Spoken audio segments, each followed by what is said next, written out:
Good evening, folks. Welcome to the next edition of Behind Frenemy Lines, where we bring on an opposition supporter to help preview the big game coming up for this week. And we've obviously got the Swans this Saturday at the MCG, which is should be a very interesting game now, given how both seasons have transpired. But tonight we're joined by Riles. Riles, how are you, mate? Thanks for jumping on. Yeah, thanks for getting me on, Chris.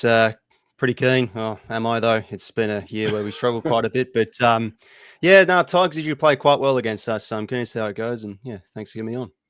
No, that's right. And for those of you who haven't checked out Riles' YouTube channel, head over to Riles Macca, smashing it on YouTube, doing lives for a lot of games, videos. He gives some pretty good footy tips as well, much better than my footy tips. So make sure you go check it out.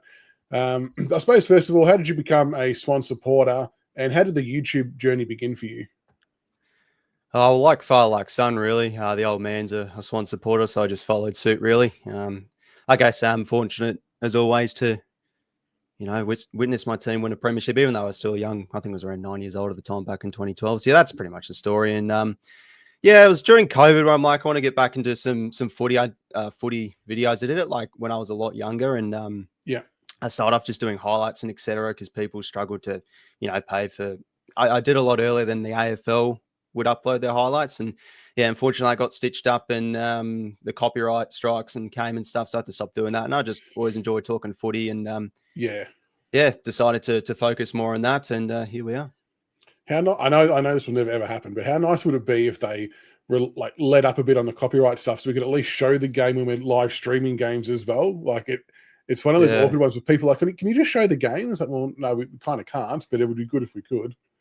Yeah, I get a handful of those messages on stream.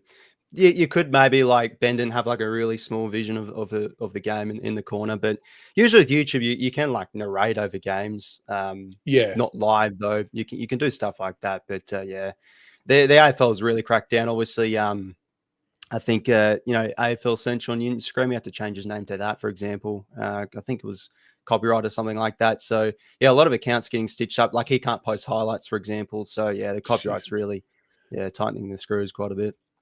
Yeah, which isn't fun. We're just trying to have a bit of fun with our communities. But massive game coming up this weekend between our two sides. The Swans sitting 14th, coming off a 90-point loss against the Crows, and we're 16th, coming off a 3-point loss to the Giants. On the Swannies, I mean, you've had a couple of really rough weeks in a row, haven't you? I think you've won, is it 2 of the last 5? But you knocked off the Blues and the Giants, which were both pretty good scalps, to be honest. But how have you seen your season so far, and what have you made of the last couple of weeks?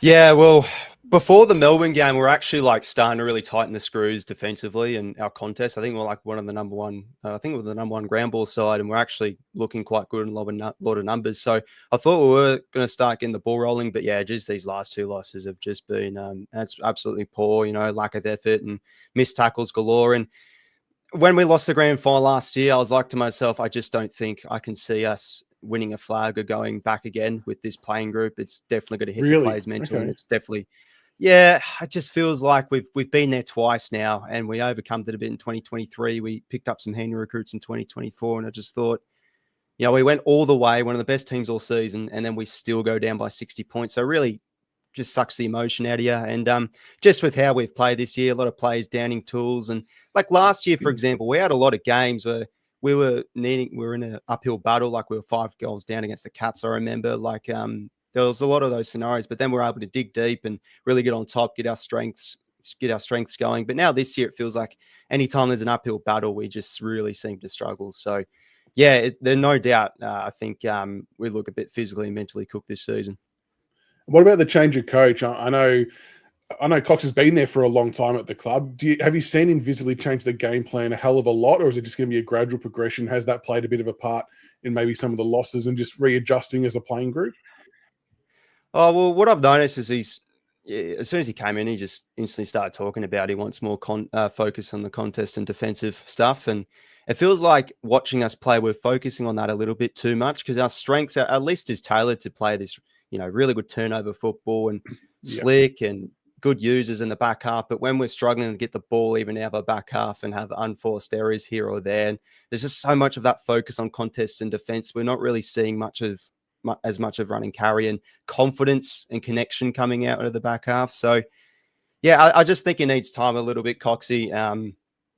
I think, the players is also, but it feels like it's more on the players because it just seems to be massive confidence issues everywhere. But it could take a little bit of time for the players to adjust to. I'd sense a bit of more of a different game plan in terms of defense and contest. It can be frustrating, can't it, when you can see they're taking away from the player's natural flair and ability and what got you into a certain position to try and redefine. We've kind of found a little bit similar with Uze taking over from Dimmer. I guess as a new coach coming in, both in almost like from a successful team, you want to impose your own game style. You don't want to just be seen to be rolling with what was working with the previous coach. And I think sometimes it can be the detriment of some of the players and what they actually excel at. Yeah, for sure. So this oddly becomes a big game in the context of both of our seasons. In some ways, this could help reignite you guys. And I feel like this is going to be similar to the Essendon game that we had a couple of weeks ago, where they got pantsed and then got smashed in the media and then come out breathing fire. And I kind of see the same thing happening. I keep reading all these things about grueling beach sessions and things like that the Swans have gone through this week. Mm-hmm. What type of response are you expecting this week? Because I would hazard a guess that this is a game that Sydney would mark down as one that they should definitely be winning, just based on where we're at versus where a lot of other teams are at. Yeah, well, it's hard to see much confidence with how we played last week, but at the end of the Melbourne game, I was like heading to the Adelaide game. We can't play much worse, can we? And we seem to play a lot worse. I think it was a worst loss of the SCG since the 90s, margin-wise. But yeah, I do expect a response. I think that the group's got to give with how we've played the last 2 weeks. And yeah, it was interesting, the beach session. Some people thought could have been play-driven. Yeah, no, it definitely is. But I just want to see... We've been good on the inside, it feels like. Like we won the clearances against Adelaide, but just we were a lot of dirty ball coming out of the middle, just hack kicks. I think it was Chad Warner's worst efficiency game of his career, for example, as well. So I just want to see us stick tackles and show really good defensive intent. And that's one of the most important things. And just absorb the pressure. Tigers, very good pressure side. So if they're going to bring the heat, we just need to absorb it well. It's funny you mentioned about like the scrappy clearances, because that's kind of been a bit of a worry of our game as well. Probably more so prior to Prestia coming in last week, who, to no surprise, cleaned us up a little bit in that area. But yeah, we were very similar, that we would win clearances sometimes, but they'd all just be rubbish kicks forward to no one's advantage. And it can make a big difference, can't it, when it's all about the quality of the possession that you get from the clearance. Yeah, and we've always been known for that. We've been known as a very good efficient side. We haven't been known for our contest work necessarily, but yeah, just got to neaten that up. And we are heading into this game with one less tall. I think it was Laddams that went out injured, so a bit of a shorter forward line. Hopefully, we can get a bit more mobility in there. I think Campbell and Corey need to have some big games, just those link-up players in our attack. But just need to show a bit of efficiency because, geez, we've really struggled with that this year. Has there been a bit of a change in the way you've been trying to score with Papley and Amardi not there? I know Amardi's not overly experienced, but he's a presence. Like, he's a big unit, takes big grabs and can kick the goals. And Papley obviously is an absolute live wire. Has it changed the dynamic of your forward entries or the way you're playing with them being out? I definitely think so. And also Logan's been a big out. I know from the outside he seems like a fairly average player, but as soon as he's come to the club, he's always improved gradually on his stuff up the ground and his defensive work. He's a really aerobic forward. He'd be really handy for us working up the ground. And Amardi's probably one of our better contested marks in the team. But we've had form issues, like Hewet's having a disappointing year. McLean's been awful after his breakout year in 2023. Just seems to be getting worse. But yeah, Papley's a fire starter for us. He sort of has like that goldfish memory where he can't remember stuff a few minutes ago. So no matter how bad we're playing, I feel like he can always sometimes just try and create contests at least. And there's been quite a bit of a reliance on the small forwards. Very young players like Hanley comes back in with VFL form. I think Cleary's a bit unlucky too, but Corey Warner has played every game this year. So yeah, we have a lot of young small forwards, and that's probably a weak area of our list. But yeah, the absence of Papley and Amardi definitely huge. And how have you rated Heaney's year this year? I mean, last year, and this is probably coming from a super coach perspective because I was living and breathing it, but he had a massive year, whether it's super coach or just in real life. How have you seen his year to date so far? Still feel like he's been battling all right. Just the big difference is his score involvements. He's heavily down on that this season, but still what he's doing on the inside is really good. He's been pretty clean in there for the most part, and he always works hard. He can push forward. He's had some big quarters. But yeah, he has faded out quite a bit this season in a lot of games. Like there'll be sometimes quarters where he'll barely touch the ball. But I think it's not just him. There's a collective of pretty much all our senior players down from last year. Nick Blakey, Justin McInerney, Florent, 130 games in a row, and then he gets dropped, like something you just never really think of. So, yeah, I still feel like he's been battling all right, but he has plenty of mates that have been down on form from last year. All right, we'll bring up the ins and outs. And I suppose the phrase to use would be maybe a swinging of the axe, although some of these seem to be forced with sickness and injury. But our one was pretty straightforward. Noah Bolter in, Campbell Gray out. Look, Campbell Gray hasn't done much wrong. He's just a victim of circumstance. And Bolter didn't actually have a massive game in the VFL, to be honest. But, yeah, I'm really torn on that one, but I can understand why the match committee are going to back Noah Bolter in. But for the Swannies, you've got coming in Sam Wicks, Callum Mills, that's a very handy in. Aaron Francis is also handy. Cunningham and Hanley, and then out Roberts, Mitchell, Hamling, Cleary, and Laddams. What have you made of your changes? Are you happy? Is there things you would have done differently? What are your thoughts? Well, the big issue this year has been our VFL team. Like, we've really struggled with form down there. We've only had one win for the season. So when you have players like Bison, Lloyd still in, like Lloyd's been really disappointing this year. I know he's a senior player, but he's been a letdown. These players probably on a side with four would most likely be out. So there's not really much to replace him with. Florent was disappointed in the VFL last week. So I think it's fair enough those have stayed in. But I'm happy with the Wicks and Cunningham inclusions. Like, Cunningham was so important to us last year. So Wicks, Cunningham, probably one of our more underrated one-on-one players. And we know Richmond Smalls this year, Mansell and especially Seth Campbell, they've been really dangerous and could definitely tear us a new one. So it's good to have those players in to hopefully try and shut them out as best as possible. And yeah, Mills a bit rusty against the Ds, but we've just got to back the guy in. I just hope he's sharp enough and he's fit enough to combat, and probably will spend a bit of time off half forward coming into the midfield a wee bit. Francis out for Hamling. So yeah, as I said before, first time in a little while, we usually go with the three tall setup, but with Laddams out too, we'll just go with the two. And then, Hanley's been battling all right. He's off the back of a 2-year deal, which I'm pretty content with. He's shown quite a bit as the mid-season pickup from last year. But, overall feel content with the changes. Does suck that Roberts is out with illness. There's been a lot of mixed opinions on him, but I still feel like he's played under 50 games. He's known to hack kick at times, but he still shows some really good stuff in traffic. And Cleary's been stitched up a bit. It's sort of awkward having a really good on-baller in the VFL play, that sort of small forward role that a lot of players are accustomed to, but he's been hyped there in the pressure acts. I think he's a bit unlucky. But look, probably isn't the worst thing in the world for him to go back to the VFL, have a block and just, up his numbers and have a few games in his natural position. But overall, feel content with the changes.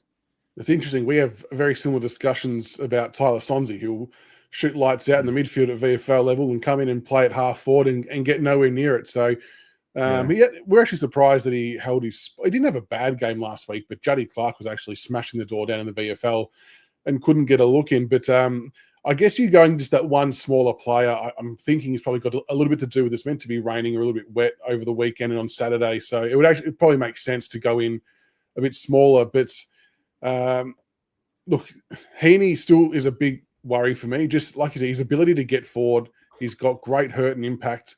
And Francis, I think, is a good size. And our back line's probably our stronger part of the ground, I guess. But how do you see your forwards, I suppose, getting on top of the Richmond back line? Was there anything that they need to do in particular to get their nose in front? Just win contests up the ground. We've been awful in that this season. Seems like every time we kick and bomb it long, ball hits ground level, we really struggle to lock it in our forward half. So as I said before, I think Campbell and especially Corey Warner, he's one where you look, he doesn't really get much numbers, but I think he's just stayed in because he's a really fit player. He's got a great tank on him, a lot better than probably Cleary. So he's got to be really big on a link-up play. Francis is a pretty underrated mark of the football. He gets in good spots to take those grabs. So hopefully we can get something from him. He had a bit of a nice cameo against the Giants, I think it was, when we got the win over them. Sorry. So, yeah, look, the forward line, when you look at on paper, even with opposition supporters like yourself, you probably do have to laugh when you see Hayden McLean and Aaron Francis as your key forward. So it's not the greatest on paper, but maybe we could definitely benefit with Heaney maybe sneaking forward and getting the better of his direct opponent. And if it is a bit wet, then it kind of mitigates maybe the star power up forward. If the ball's just going to hit the deck, then it doesn't really allow our guys to do what they want to do either, which can play a part. So that part of the ground will be interesting. The other matchups I want to talk about quickly, I always like the big ruck matchups. Nankervis and Grundy. I think Grundy it's been a super recruit for you guys. He's done so well, and I think these two typically have some pretty good battles, but it's going to go a long way to deciding the outcome of the game, who can control the centre square the best. Yeah, probably a bit leading our best and fairest, Grundy. If not, maybe Heaney up there Is he too. really? But Okay, yeah. I think so. Like, he's just been so big in terms of winning the ball. And yeah, like we always, whenever I think about Grundy, it's like, well, he's better than who we'd have, Peter Adams as our backup. He's just been huge on, playing as an extra midfielder. He can have his clangies here and there, but overall, pretty much every single week, he seems to be winning the hitouts and the hitouts to advantage. So he seems to play his part really well, but he can still have his clangies here and there. But yeah, Nankervis is an absolute tank as well, so it should be an interesting matchup. What worries me with Nank against Grundy is I feel like Grundy's probably a little bit better and more mobile getting around the ground. Like, in a lot of ways, when the ball hits the deck, he can act as another midfielder at times. Yeah, definitely can.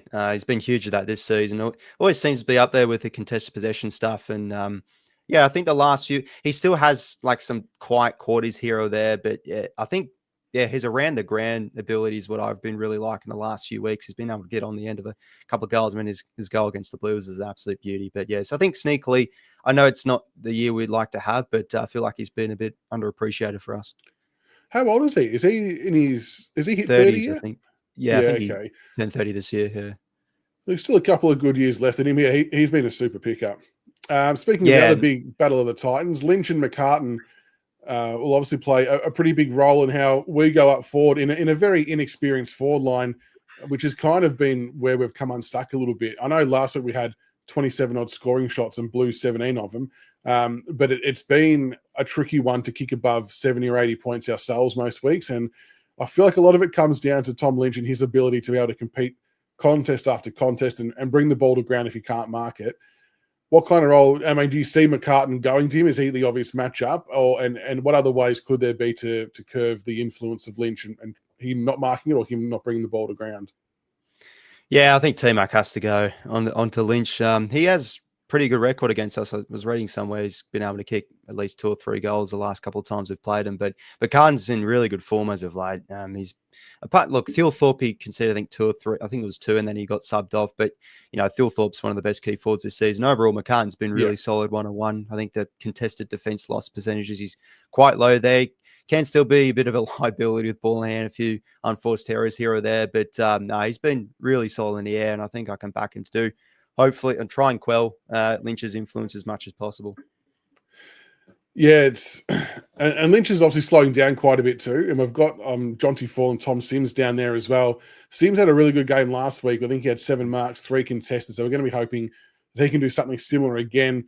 My worry is that some of these younger big players are starting to tire a little bit for us. And he's still got like an experienced kid like Dane Rampy down there as well, who's able to patrol and do what he does best, essentially. It's almost like he can go to another level with someone like McCarten taking the big gorillas now.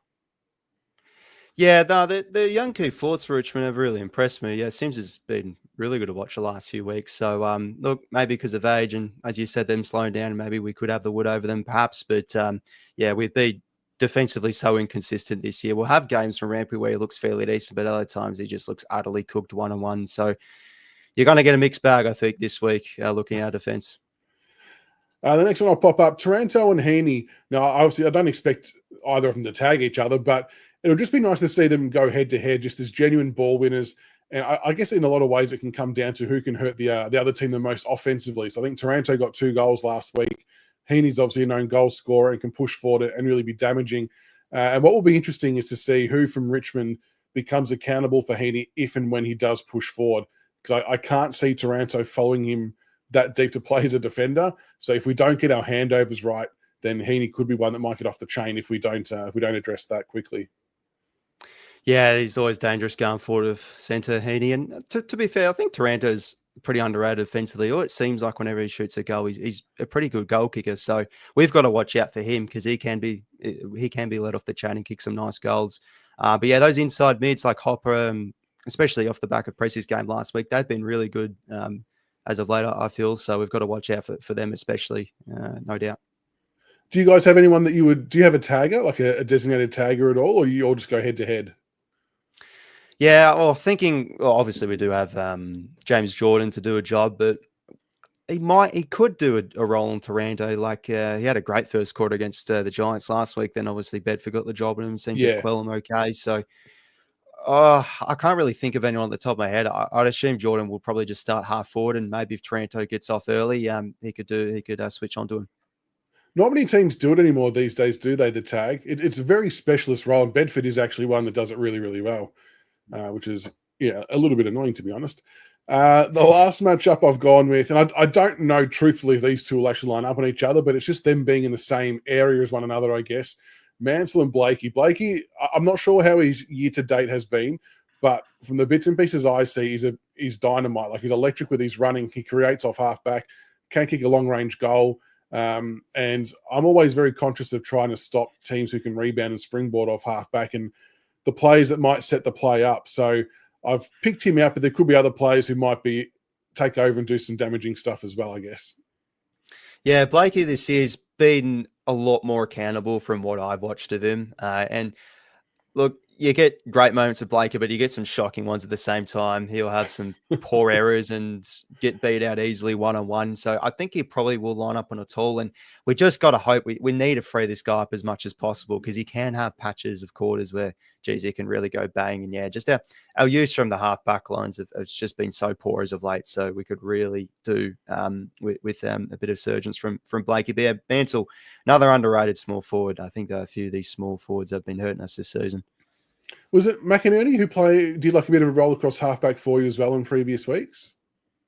No, he's been playing mostly half forward, and okay, he's been another individual where kicking can be a bit iffy, but his attack on the footy is really huge, and yeah, he's got a bit of a tank on him. So I think he's still decently having quite a good year. So I think we're going to need quite a bit from him too.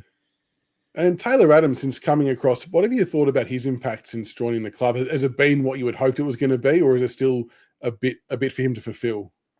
I was really happy when he came across at the end of 2023, because this is before Heaney became like a full-time midfielder, because it's never ever happened before. It's been promised by Horse in the past, but it just doesn't happen. But yeah, I saw Adams as a guy that could come in and really help our younger mids coming through. And look, I thought last season he was fairly productive. Like, he was playing that half forward role really nicely, linking up well, clean on the inside. And then, yeah, Parker came back in, and that was the dilemma. Pretty much you couldn't really have Adams and Parker on the same team, both similar players. So eventually he came out for Parker. He didn't play in the grand final. And this is the thing with us. We always elect to play with more of the half-back outside type rather than go with another on-baller. And look at that grand final. We really could have used Adams. But yeah, last week I thought he struggled, but yeah, geez, I mean, when you looked at our entries, a lot of them just a lot of high balls just placed on his head and getting dunked on by Adelaide defenders. So, yeah, look, I'd assume he's probably going to be the sub. Bice, he could be as well, but look, he still shows some good things with ball in hand, even though he's getting exposed a bit defensively. And yeah, I don't think Gussie will get the subs. Yeah, I'm assuming it'll be Adams. Do you want to hear you talk about just dumping the ball long on someone's head? It gives me shivers, because that's what we do almost on an exclusively weekly basis. So it could be who opts to do that less may come out ahead. I just feel like, do you reckon that's just the default thing? Like, whenever you get under a bit of pressure, like, I'm sure they're not training to do that. I'm sure all clubs are training to lower their eyes, hit leading targets and things like that. But it just feels like that anytime there's any amount of pressure, that's the default button. Just bomb it forward and hope for the best. Yeah, definitely. And it's just been a shame for us this year, because, I mean, in general, we've always been a really poor contested marking side. Like, Sam Reid was so huge for us when he was back playing. He was so important in getting that markdown line. You look at some of the best teams, the comp, like Collingwood, for example, they'd always have like a Mychuk or even a Darcy Cameron down the line. Yeah. It's just because those contested marks are huge. They gain your territory, they give you time, but we've really struggled for that this season. So, yeah, we've been accustomed to that quite a bit this season, the old-fashioned long bombing, no doubt. It could be an ugly affair on Saturday, hearing that. Is there any other particular parts of the games you want to see the Swans improve on this week, just to show they've taken a step forward, or is there a part of the game that they need to excel at to get the win? Oh, it just got to be tougher. I think that's the big letdown. Just so many easy goals the Crows scored last week. There was one in that third quarter where I think it was Rankin and Neil Bullen combining. They went through about 4 would-be tacklers. Just the tackling, we've just got to stick this week. So hopefully a bit more relentless pressure, especially in our back half. Yeah, the busted tackles is an absolute nightmare for teams, isn't it?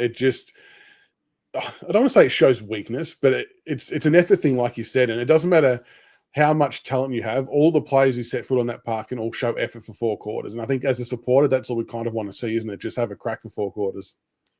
Yeah, and that's what I always think about, like what sides do it well. And honestly, I think the Tigers do it pretty decently. I know you're a bit of a rough on the edges side, as you said. You're known for long bombing it, but I mean that win you got on us last year, geez, it was just 4 quarters of just relentless efforts all game long. Like Maurice Rioli had such awful moments. I still remember from that game last year. He had his turnovers and caught hole in the balls, but geez, he just applied so many tackles and really got us. And your ball movement was really good last year too, from memory. So, yeah, the Tigers will bring the energy and heat I'm expecting right from the get-go. It's just can we keep them at bay?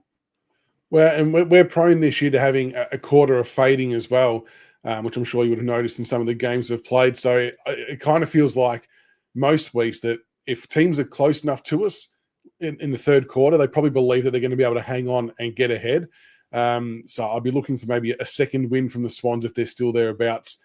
And like I think you're going to come out firing. Like the club aren't going to be happy, obviously, with that game last week, and just the sheer fact of the lengths they've gone to for training. And I think you said it was possibly even play driven. I'm fully expecting them to be cracking in 1,000,000 miles an hour from the first bounce. I would be shocked if it was anything less.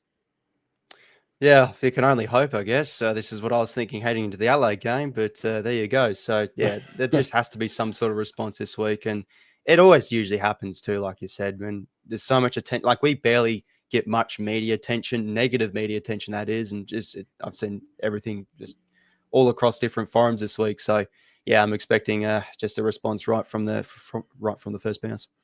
And if you were coaching against the Swans, what's the one area of weakness that the Tigers should try to exploit to get a result? And this is always an interesting question because everyone who's come on has absolutely nailed it, I reckon. So, like, one weakness of the Swans, the if you were coaching against the Swans, what would you be telling the Tigers to try and exploit? Just bring pressure. We really struggle with that. If you can lock the ball in your forward half, which teams have been able to do against us all season long, look, you might have a few ugly entries, but, if you have players like Campbell and, a few of those small forwards, Mansell too, really getting stuck in. I know, is Steely Green playing? I know he's been a bit shocking with ball in hand, but even if he can show some good pressure acts, that's where you can really get us. Just bring relentless heat. Yeah, he actually, I've always thought the last few weeks he's been on the cusp of getting dropped because he hasn't, prior to last week, he got 2 goals against the Giants, but prior to then, he hadn't scored since Anzac Eve. So it was a long time between drinks, but I think his pressure numbers is what kept him in. He's often been in the top 5 for pressure rankings. And I guess a lot of clubs hold that in pretty high regard, but it's like at some point you've got to be able to have that balance of pressure and hitting the scoreboard because the Tools weren't necessarily getting it done.